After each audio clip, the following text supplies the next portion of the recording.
เลยนะครับ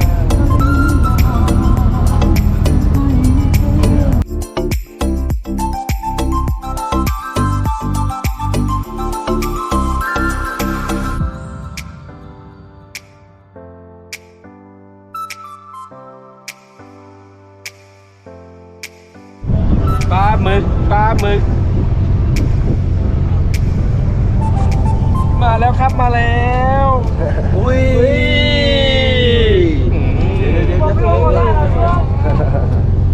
นี่ตอนไหนเยอะใส่ตอนนี้เยอะ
คืนนี้น้ำไม่ค่อยดีเลย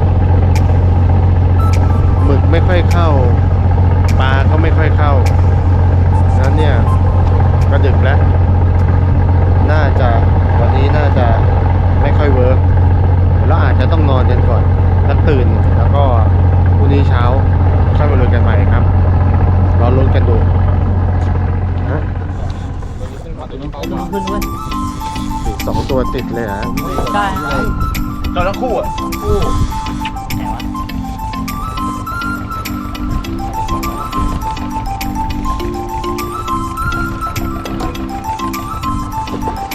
เดี๋ยวเรียบยัง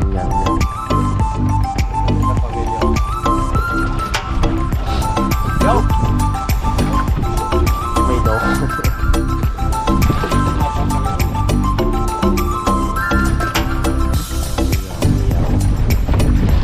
โดนครับโดนคู่เลยครับอะไรวะบอลมือล้างเลือดเลยอ่ะ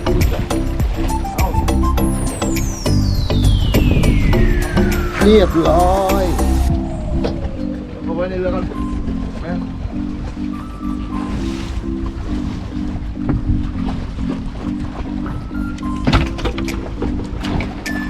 กินไม่วิ่งเลยตอนนั้นหมดแล้วนี่แบบมาให้อะไรวะเอาวะตัวพร้อมกันเลยไปเท่ากันเลยสายเดียวกันเป๊ะเล็กหาพูดตรงนี้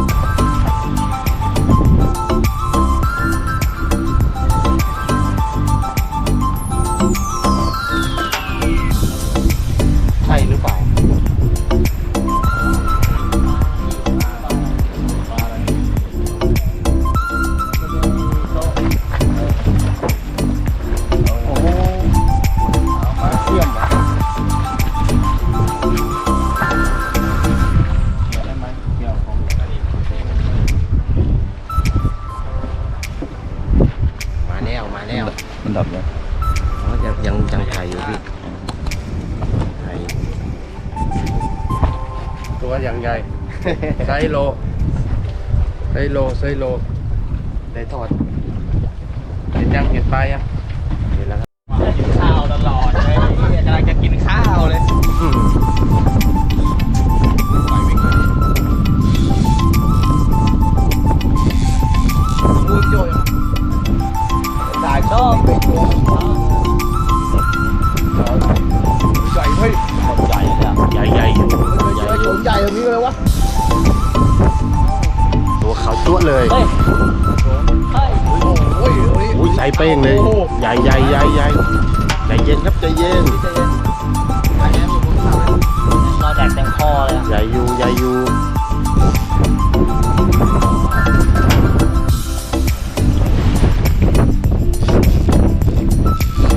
โอ้ยได้ใส่สวย เย็นตายหาแล้วโอ้ยโอ้โหชาร์จพอดีเลยโอ้โหโชคโคตรดีเลยเอาดิขึ้นให้เราเลยไง จังหวะสับ โอ้โหโชคดีจริง จังหวะสับพอดีเลย ๆเด้งโดนตาเลยอ่ะ จังห เด้ง วะ เม็ด สับ เดียว เรียบร้อยเลย โอ้โหชาร์จนิดเดียวเรียบร้อยเลย ถ้าไม่โดนก็เรียบร้อยเลย ถ้าไม่โดนเนี่ย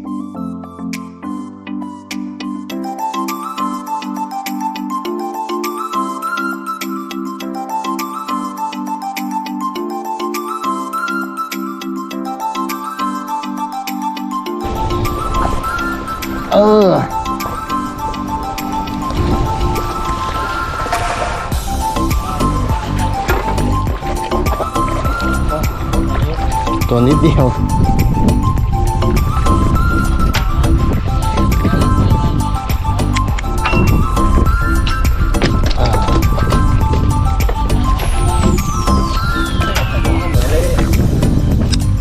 เหมือนช่อนใช่ไหม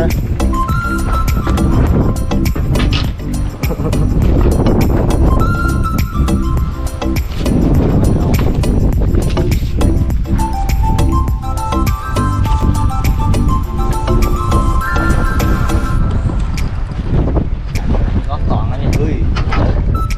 3 โลได้สบาย ใหญ่ลุง ใหญ่อยู่ ล็อกสอง หวานครับ มาลันต่อยนะครับ 4 โลได้ 4 โลได้ครับ ต้องหวานหน่อยเดี๋ยวหลุดปากมันบาง ล็อกสองเอา เราให้เนียนอย่างเดียว ตัวนี้ปากมันบาง ต้องเล่นอย่างนี้หลังนะ จริงๆต้องหวาน อย่าให้สายยอดอย่างเดียวนะครับ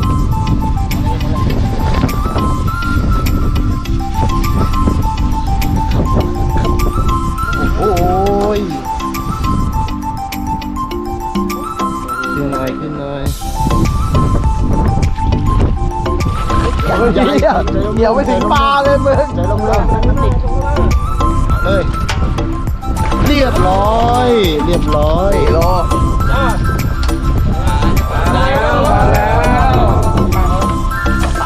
สำมะเร็ด ฝ่ายถ่ายรูปไว้เดี๋ยวตัวมันโจแล้ว สำมะเร็ดมองก่อนครับมองก่อนอันตรายตัวนี้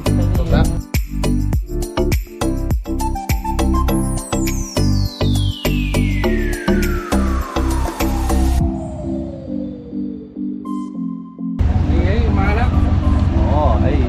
เหยียบปอมนะเขาเรียกเหยียบปอมนะ อยู่ปะ เลยล่ะอัดกันมาเลยติดไหม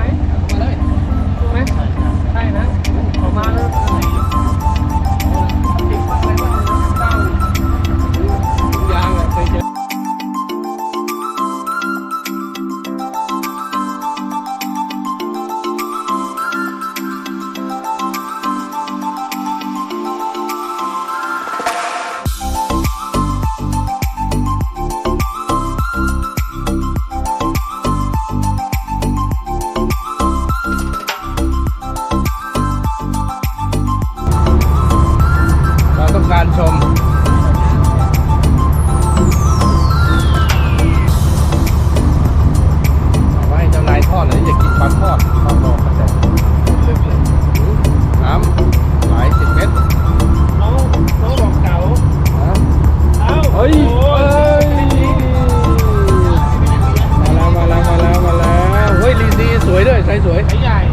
ไซส์ใหญ่พันจานเนี่ยเจ้านายทอดได้เลยสวย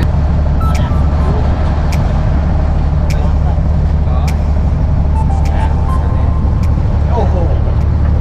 ก็ยังแรงเลยพี่บาย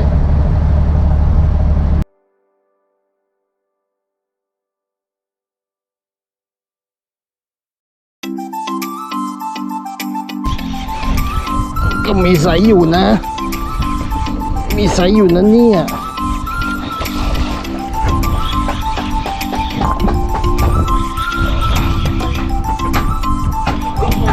มีไซส์อยู่นะ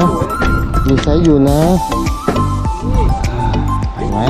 เนี่ยกระโปรงไซส์นี้เห็นว่ากระโปรงอะ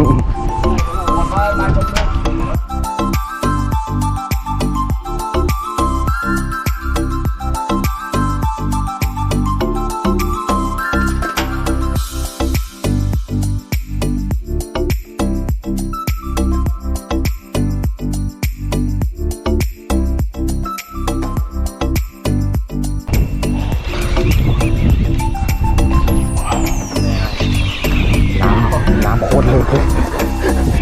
โคตรลึก เฮ้ยโอ้ โอ้ใหญ่ใหญ่ เฮ้ย ใหญ่ มีไซส์มีไซส์ มันต้องแบบนี้ ตาย เฮ้ยสวย มีไซส์มีไซส์ มีไซส์ต้องแบบนี้